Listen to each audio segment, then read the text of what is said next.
দর্শক, এই মুহূর্তে আমি দাঁড়িয়ে রয়েছি সেই চৌধুরী রানীর বাস্তব ভিটা, যেটা পীরগাছা উপজেলার চৌধুরী রানী ইউনিয়নে অবস্থিত।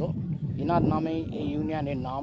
স্কুল কলেজ সহ বিভিন্ন প্রতিষ্ঠান ইনার নামে হয়েছে। হাটবাজারের নামও ইনার নামে করণ করা হয়েছে।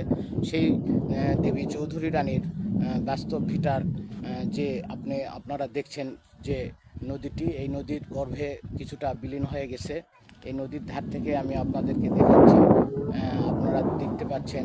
আর এই যে বর্তমানে যে জঙ্গলটি আপনারা দেখতে পাচ্ছেন, এটাই এখানেই দেবী চৌধুরী রানীর একটি মন্দির ছিল এবং সেই মন্দিরটি এই মাটির নিচে দাবে গেছে। এখানকার স্থানীয় মানুষ বা বিভিন্ন তথ্য সূত্রে আমি যতটুকু জানতে পেরেছি সেইটুকুই আমি আপনাদের সামনে তুলে ধরলাম। আর অবশ্যই আপনারা সঠিক ইতিহাসটা জানবেন। আপনাদেরকে দেখাচ্ছি। দর্শক, আপনারা আমার সঙ্গে থাকুন। এই এলাকার লোকজন এবং এই এলাকার কিছু